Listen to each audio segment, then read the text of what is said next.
A paz do Senhor para todos, graças a Deus, é mais uma oportunidade esta que o Senhor nos dá para mais uma edição do Culto Racional. Esse é um programa que está aí no ar já há alguns anos e nós estamos alegres, felizes com aquilo que o Senhor tem nos dado, aquilo que o Senhor tem feito através desse programa para as nossas vidas. Eu quero agradecer a você por estar conosco, quero agradecer você por estar na nossa site, né? Está aí sintonizado com esse programa, alguns já nos acompanham há muitos anos, e isso é uma felicidade para nós.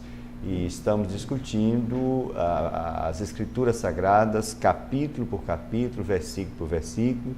Começamos desde fevereiro desse ano, com o livro de Romanos, né? Um livro riquíssimo em doutrina, riquíssimo, assim, é um livro que estabelece uma base importante, né, da doutrina cristã, e por isso estamos aqui, demos prioridade a esse livro. Começamos esse projeto a partir deste livro, e desde fevereiro a gente está assim, fazendo discussões sucintas, mas também abrangentes, né, no conteúdo, sobre cada versículo que esse livro apresenta. Depois a gente vai avançar para outros livros, se Deus quiser. Esse projeto não tem pressa e eu convido você a estar conosco nessa demanda aí.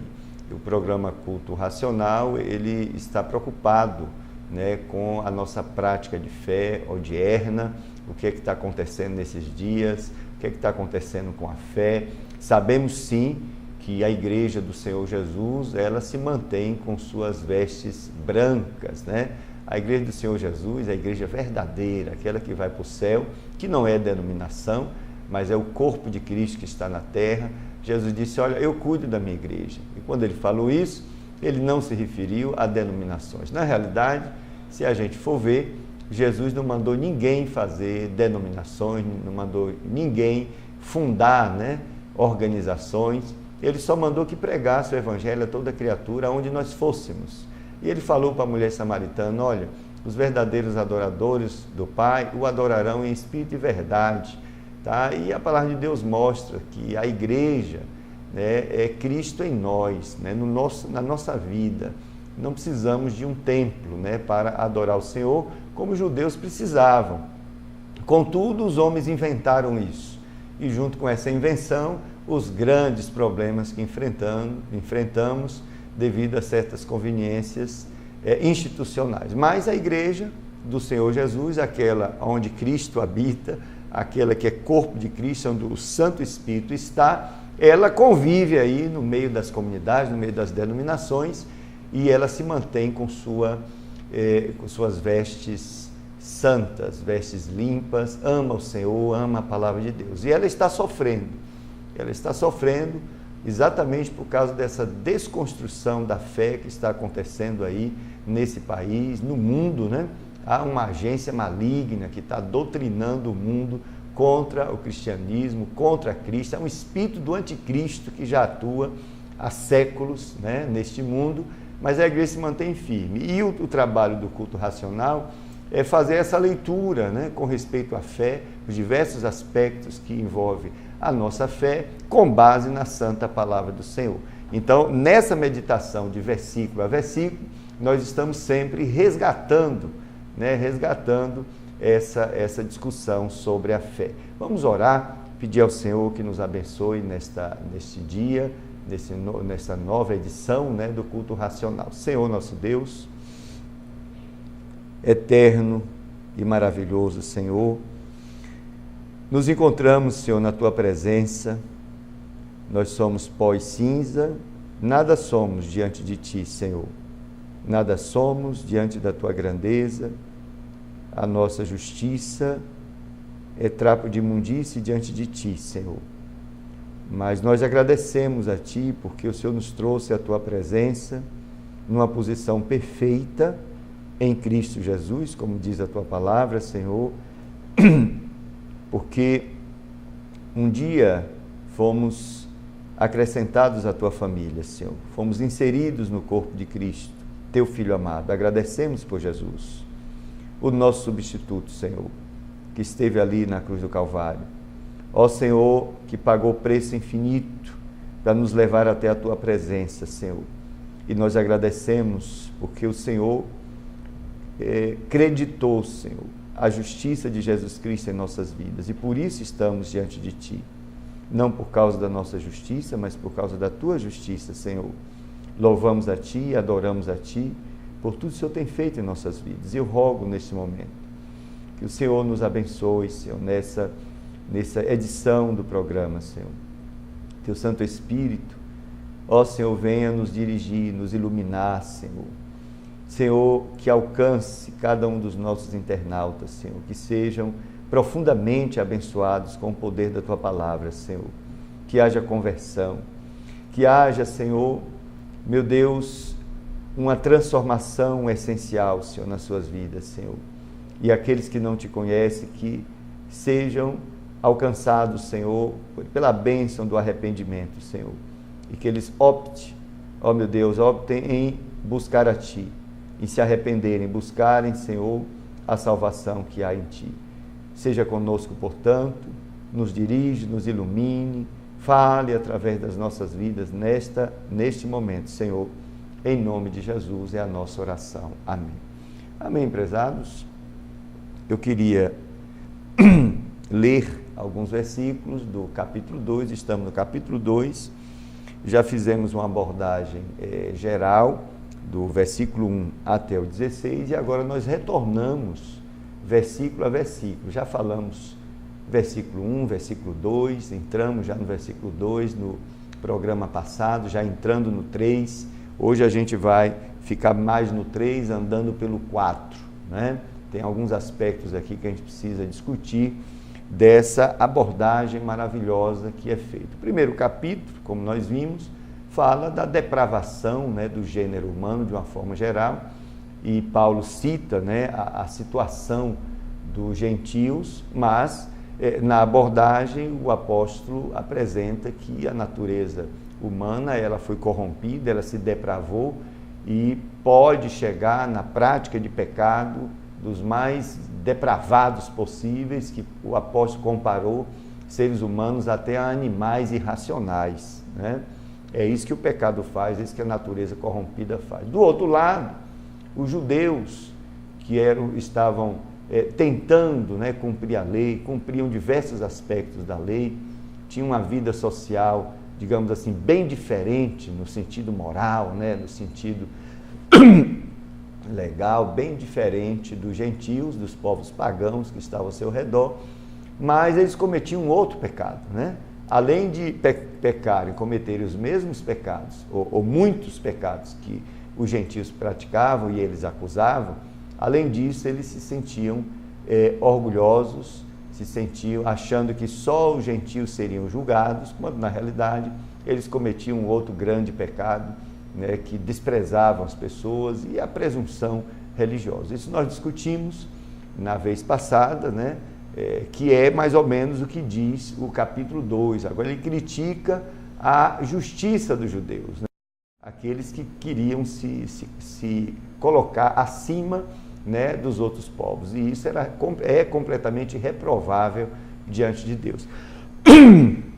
O versículo 1 em diante, vamos ler, diz assim: portanto, és inexcusável quando julgas, ó homem, quem quer que sejas, porque te condenas a ti mesmo naquilo em que julgas a outro. Pois tu que julgas fazes o mesmo. E bem sabemos que o juízo de Deus é segundo a verdade sobre os que tais coisas fazem. E tu, ó homem, que julgas os que fazem tais coisas, cuidas que fazendo-as tu escaparás do juízo de Deus? Ou desprezas tu as riquezas da sua benignidade, paciência e longanimidade, ignorando que a benignidade de Deus te leva ao arrependimento? Mas segundo a tua dureza e teu coração impenitente, entesouras ira para ti no dia da ira e da manifestação do juízo de Deus, o qual recompensará cada um segundo as suas obras. Vamos parar aqui para a gente começar uma nova discussão sobre essa questão da impenitência, né, dos judeus. Na vez passada, a gente chegou a discutir a questão da moralidade, né? Tem uma questão de moralidade posta aqui no contexto, e pelo que sabemos da doutrina, né, do Evangelho de Jesus, a moralidade, né, que o próprio Deus, né, nos ensina, nos indica a partir dos seus ideais, a partir da revelação das Santas Escrituras, ela não é apenas a ausência do pecado e da culpa. Porque nós sabemos que em Cristo a nossa culpa ela é removida mediante o arrependimento dos nossos pecados. Nós nos arrependemos diante de Deus e o Senhor nos perdoa, remove a culpa. E diz a Bíblia que não há, para os que estão em Cristo, não há mais condenação para aqueles que estão em Cristo Jesus, tá? E além de remover a culpa, o pecado também é removido, tá? Aquele pecado que nos condenava ao lago de fogo, o Senhor perdoa os pecados. Por quê? Porque Jesus Cristo, como nosso substituto, ele assumiu todos os nossos pecados. Então, se eu estou em Cristo, eu estou na condição de inocente. Mas a moralidade, né, que segue o padrão da moral absoluta, que é a justiça de Deus, não encerra aí, não para aí, né? A moralidade que é do Evangelho de Jesus, da manifestação do Evangelho de Jesus, o Evangelho de Jesus ensina, né, o padrão da justiça de Deus. A moralidade, além de libertar o homem do domínio do pecado, perdoando os seus pecados inclusive, e além de tirar a culpa sobre ele, tem também qualidades, observe, qualidades a serem implantadas, implementadas pelo Espírito de Deus na vida daquele pecador que se arrependeu, na vida do penitente, né?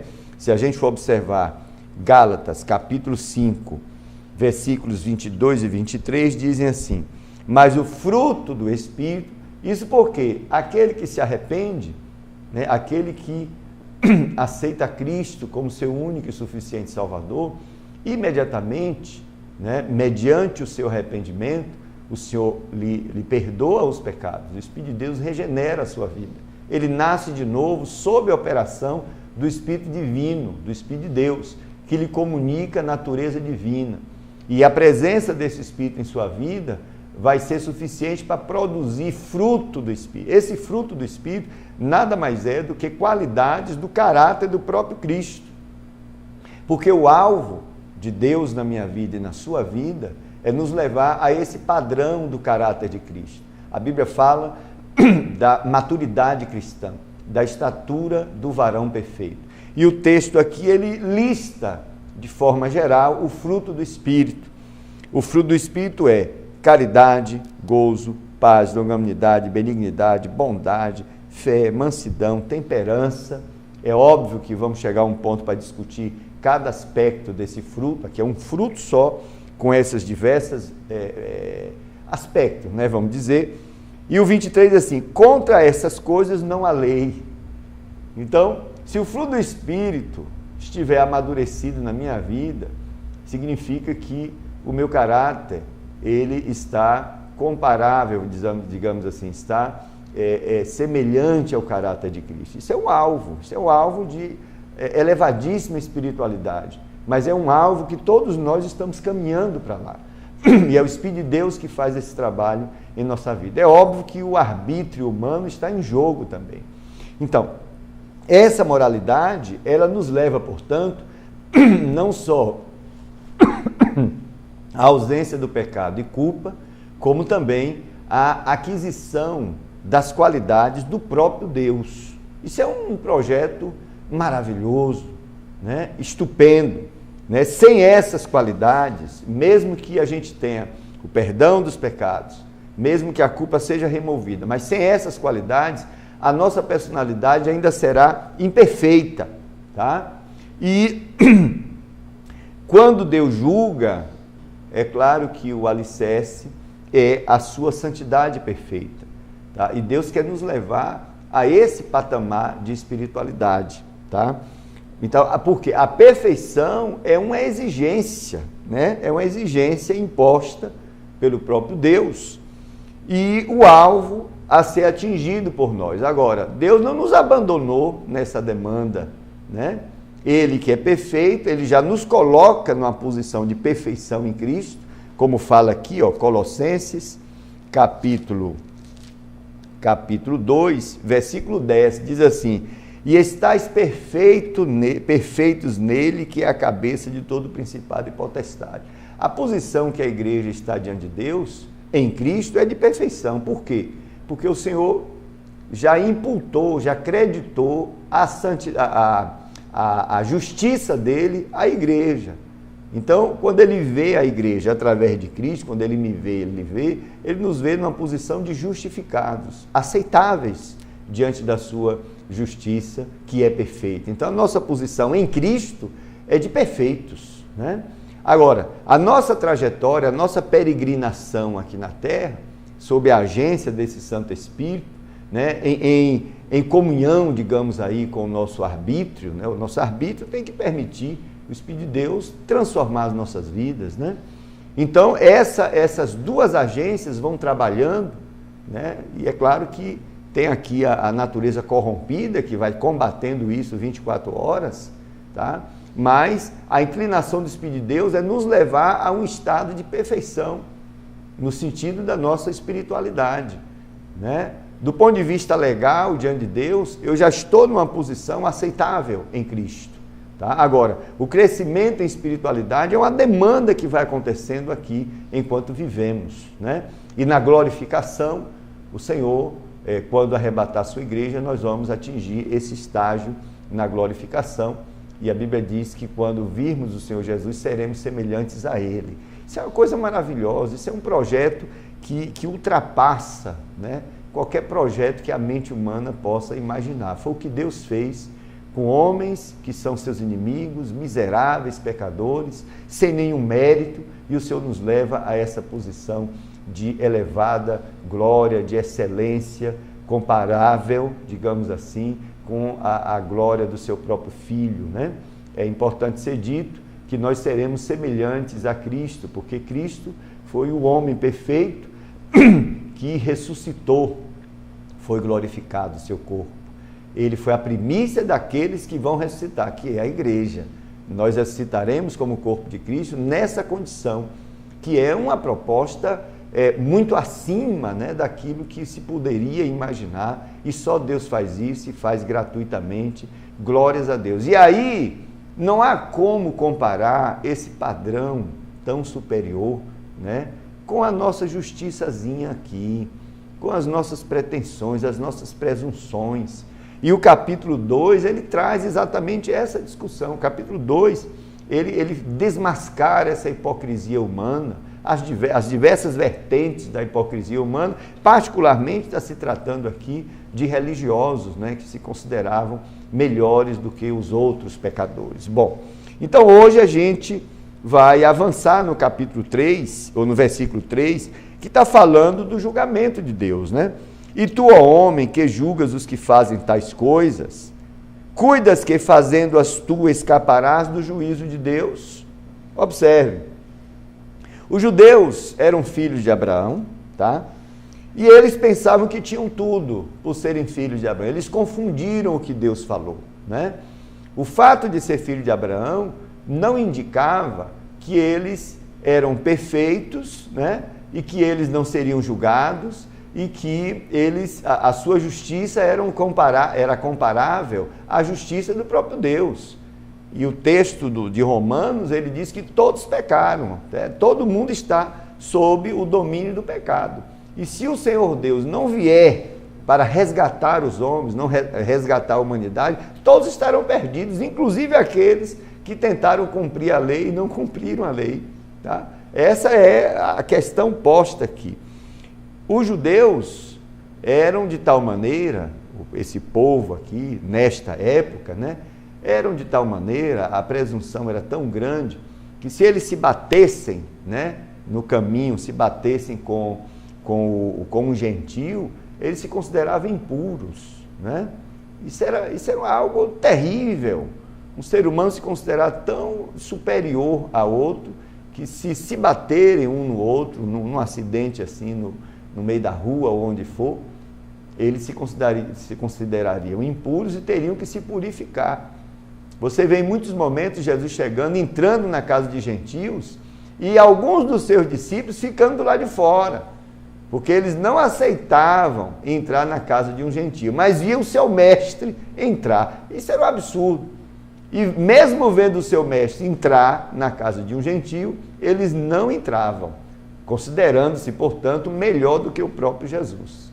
Incrível como essas coisas acontecem no âmbito da religiosidade. Apóstolo Pedro, depois do Pentecostes, né? Depois que Deus lhe enche do Espírito Santo, ele cheio da presença do Senhor, apóstolo Pedro, ele é chamado para pregar para um gentio. E ele diz que não vai lá não, não vai mesmo. E aí vem um anjo, né, um anjo do Senhor, e lhe dá uma visão, mostrando para ele, né, que Deus não faz acepção de pessoas. E aquilo que ele estava considerando impuro não era impuro. E ele foi porque Deus mandou. Se dependesse dele, do entendimento dele, ele jamais iria. A própria igreja primitiva, né, os irmãos tinham acabado de sair do judaísmo. Então existia muito esse ranço, né, judaico dentro da igreja cristã, tá, que inclusive começou a se congregar nas sinagogas. Essa era a questão. E a igreja em Jerusalém tinha uma influência muito forte de fariseus que haviam se convertido. Tiago, irmão do Senhor, irmão de Jesus, que era o bispo daquela igreja, teve muitas dificuldades, tá? Depois, o Espírito de Deus vai ensinando, né? O Espírito de Deus tem paciência, o texto fala disso, né? O Espírito de Deus é longânime e vai dando tempo da gente se arrepender, da gente crescer, né, em espiritualidade. Essa era a questão. E observe, Mateus 7,20, vamos ver o que diz aqui Mateus 7,20. Mateus capítulo 7, versículo 20. Portanto, pelos seus frutos os conhecereis. Observe, os frutos. O fruto, ele declara quem é a árvore. Não tem jeito. Pelo fruto, se está azedo, se está ruim, se está verde, se está amadurecido, e é claro, né? É óbvio que uma boa árvore pode produzir o fruto verde. O fruto ainda está nessa época aí de estar verde, não amadureceu ainda. O que acontece com muitos de nós, é óbvio, né, que estamos em crescimento espiritual e o fruto do Espírito ainda está amadurecendo na nossa vida. Então é óbvio que, por conta disso, há consequências devido à qualidade, né? Ou melhor, o momento que o fruto está na nossa vida espiritual, como é que nós estamos.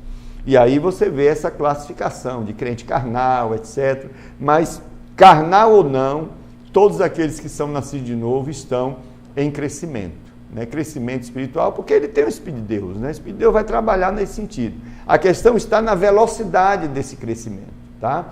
E os hipócritas, a Bíblia é muito clara, né? Ela mostra que os frutos vão denunciar essas hipocrisias, né?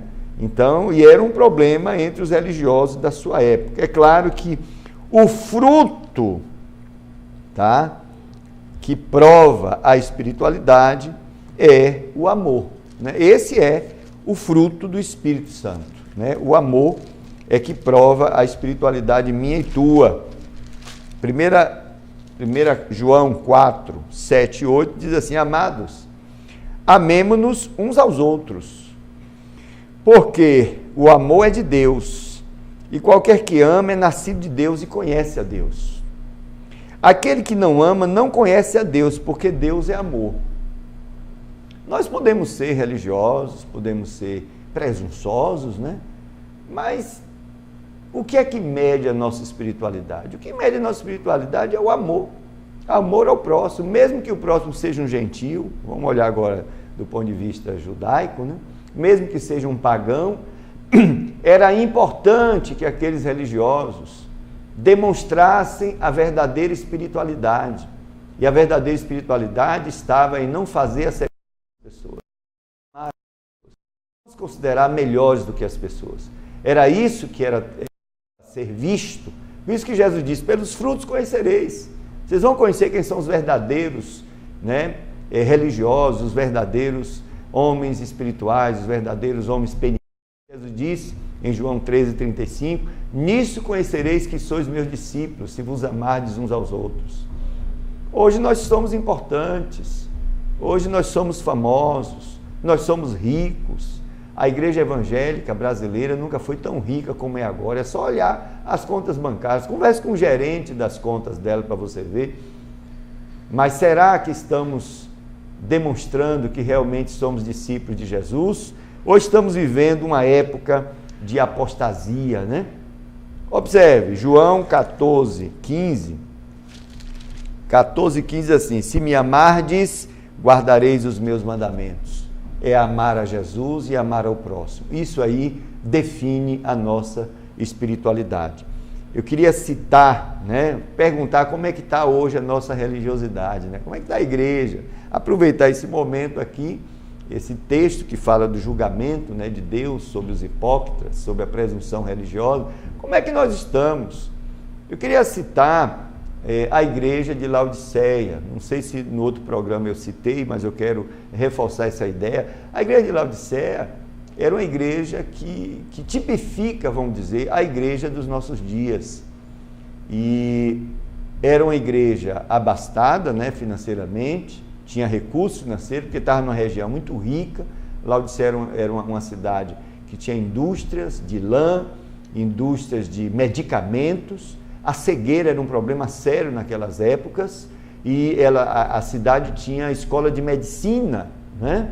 E fabricava colírios, segundo alguns estudiosos, e mesmo assim Jesus chamou aquela igreja de cega, né?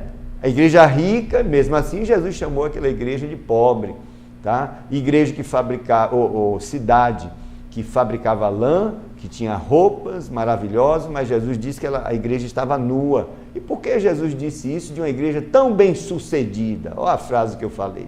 Porque hoje você mede ministérios por aí, mede igrejas por aí, pelo sucesso financeiro, né?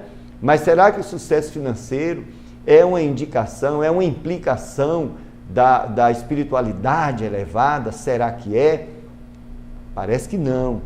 Parece que não. A igreja de Laodiceia era uma igreja apóstata. Por que era apóstata? Ela via outras igrejas, outras comunidades sendo perseguidas, seus bens sendo apropriados, né, desapropriados, sendo martirizadas as comunidades, porque não se submetiam ao culto ao imperador, ao culto do imperador. E o que foi que a igreja de Laodiceia fez publicamente? Outra também fez, mas não publicamente. Ela abertamente, publicamente adorou, né, fez culto ao imperador. E eles diziam que isso aí era uma formalidade, mas que no seu coração serviam a Deus. Não sofreu perseguição, não teve seus bens desapropriados, não sofreu martírio, tinha representação política e era uma igreja rica. Muito interessante isso. Observe como essa igreja tipifica a igreja dos nossos dias, essa religiosidade de muitos dos nossos dias, com representação política, com conta bancária gorda, etc., não está sofrendo perseguição, não está tendo seus bens desapropriados, mas está cultuando ao imperador.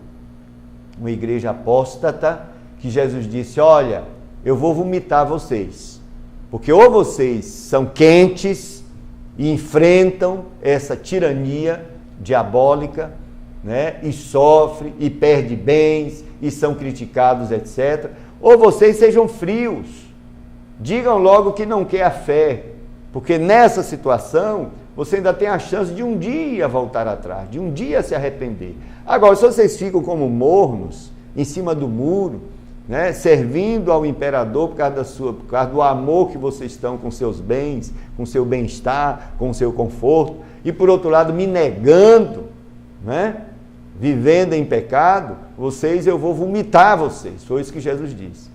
Se você observar, das 7 igrejas, em 6 Jesus andava dentro da igreja, né, tentando restaurar a igreja, tá? Laodiceia, Jesus estava fora da igreja, tanto que ele diz, eis que estou à porta e bato, A única igreja que já tinha botado Jesus para fora. Então devemos fazer uma autocrítica. Como é que nós estamos vivendo hoje? Se realmente, né, Jesus está entre nós, né? Se realmente estamos adorando ao Senhor ou se estamos misturando a adoração, a devoção ao Senhor com a adoração e devoção ao imperador. O imperador aí representa todo esse sistema mundano que está, né, conquistando muitos das comunidades cristãs, né, oferecendo benesses, usando a própria igreja. É isso que ele está praticando nesses dias terríveis, que são dias de apostasia. Não estamos muito diferentes, né, dos judeus dessa época, que criticavam os gentios, que se consideravam melhores.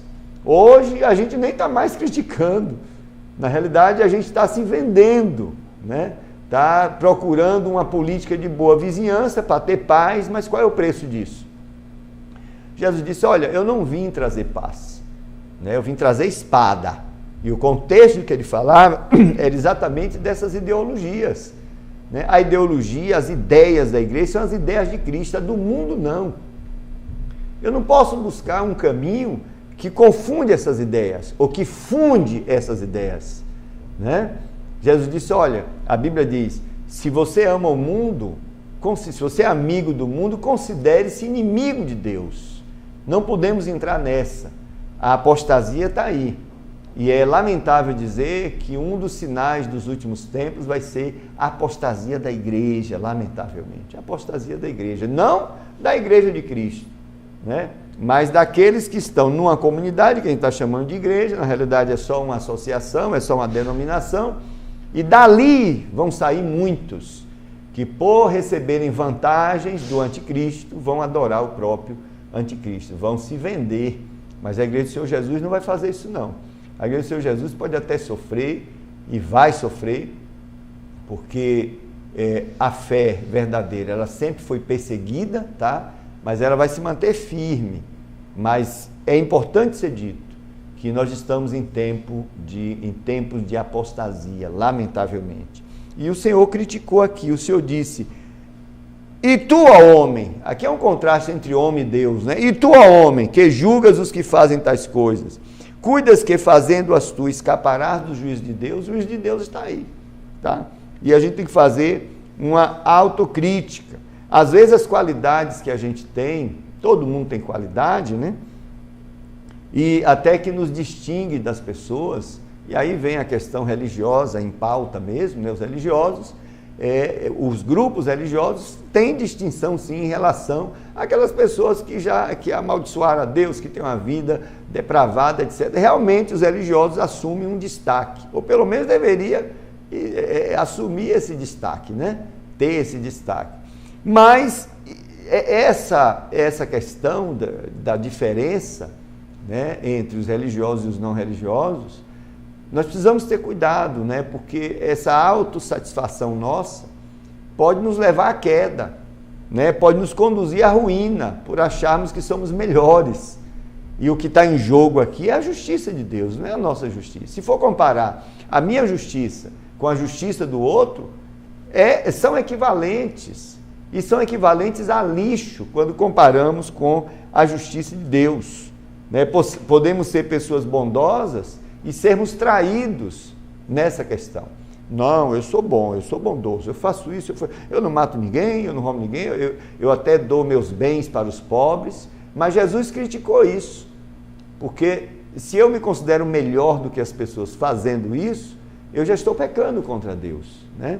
Na realidade, o que tem que estar, a ênfase do nosso discurso tem que ser a justiça de Deus e não a nossa justiça.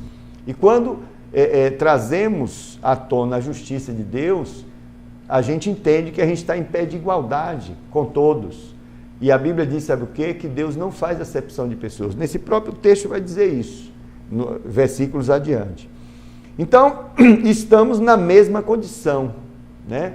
Os judeus estavam, portanto, na mesma condição, pois rejeitam a Deus e a sua santidade, tá? Essa é a condição que os judeus, eles achavam que só os gentios seriam julgados e que eles, né, herdariam o reino, mas eles estavam dessa forma rejeitando a justiça de Deus que estava reprovando eles, porque a justiça de Deus é infinitamente perfeita, e eles estavam confiando na sua própria justiça. Isso é um erro que todo ser humano vai nessa direção, mas precisamos ter humildade diante daquilo que Deus nos revela.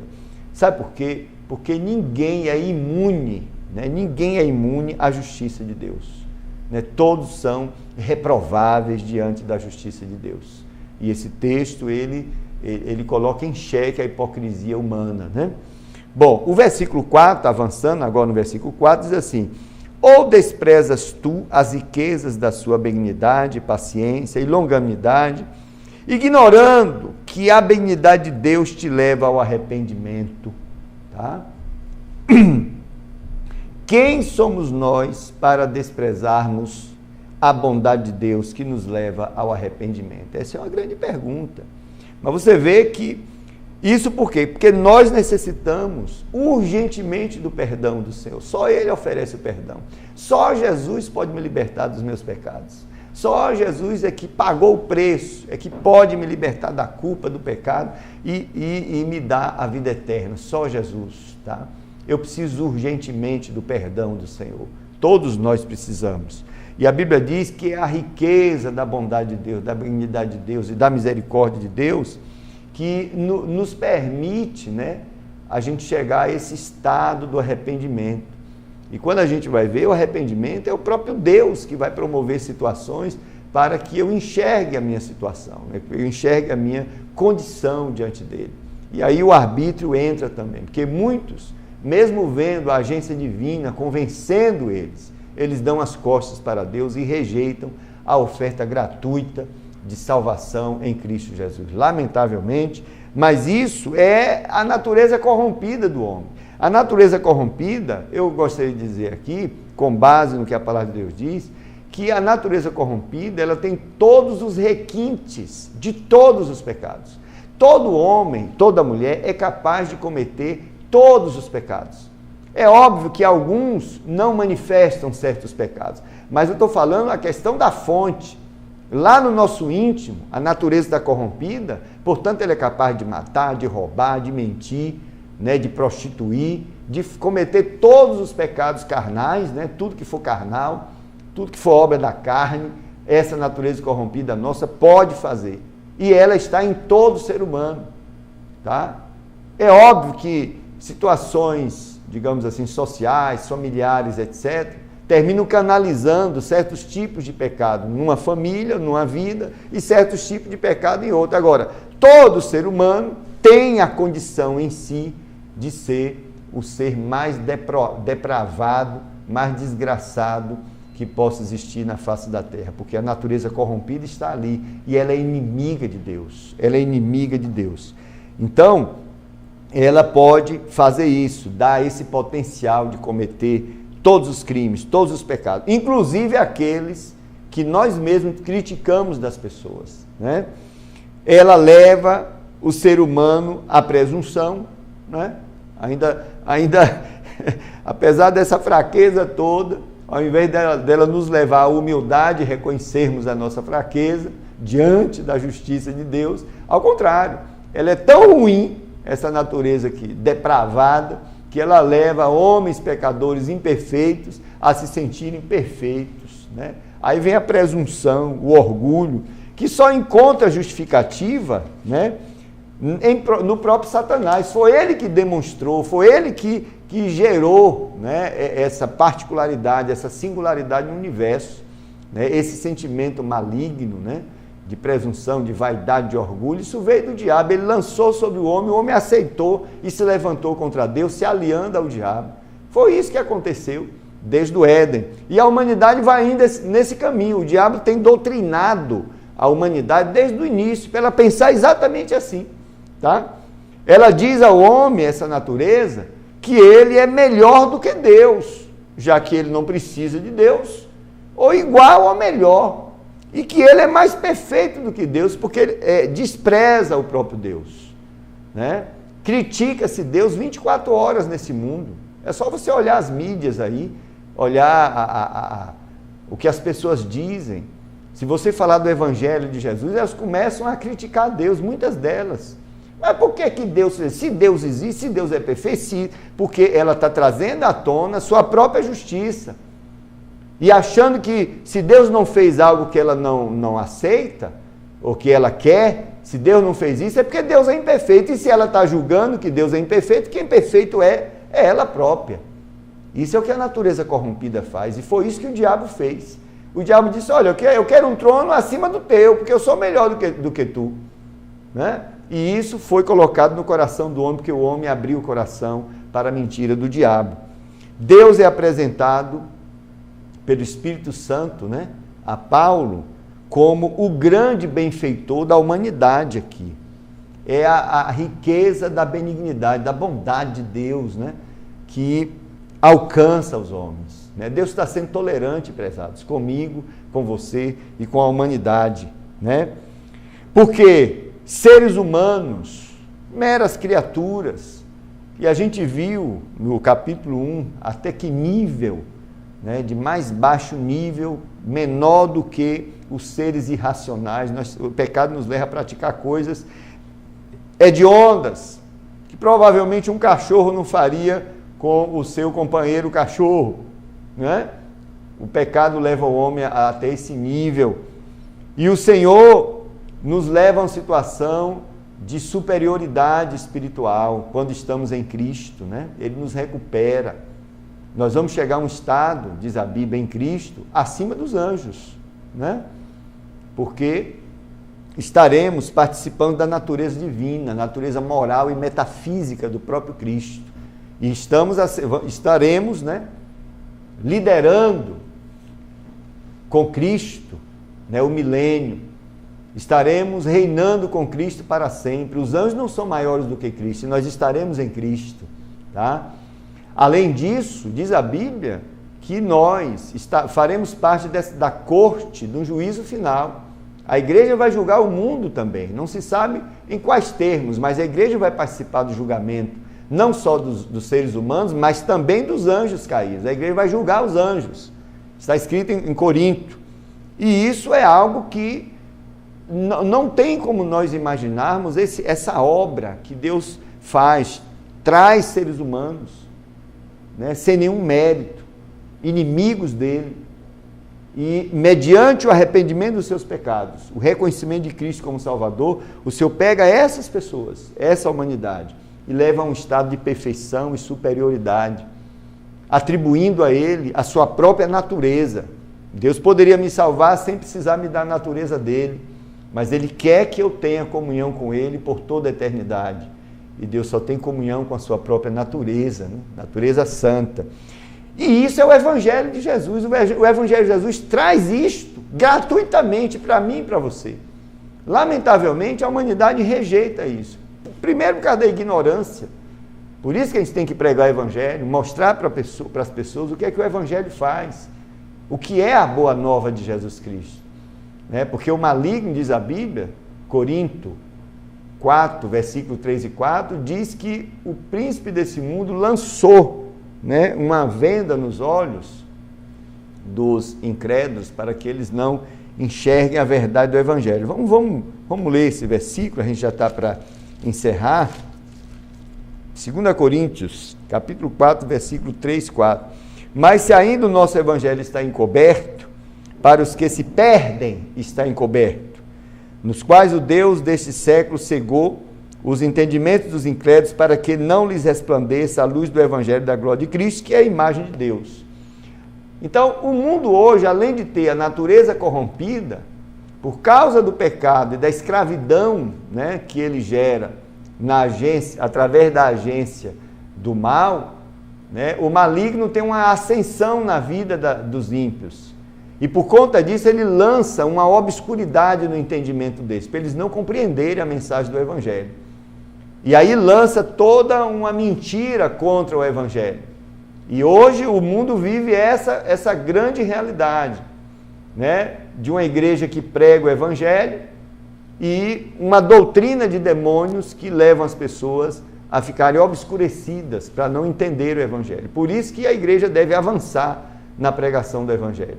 deve avançar cheio do Espírito Santo, porque é o Espírito, em contato com a pessoa, ele vai convencer a pessoa, ele vai falar o coração da pessoa. Elas estão em trevas, elas não sabem da relação que elas têm com o próprio diabo, da relação que elas têm com essa morte eterna certa. O único caminho de escape chama-se Evangelho de Jesus Cristo, a salvação que Cristo oferece.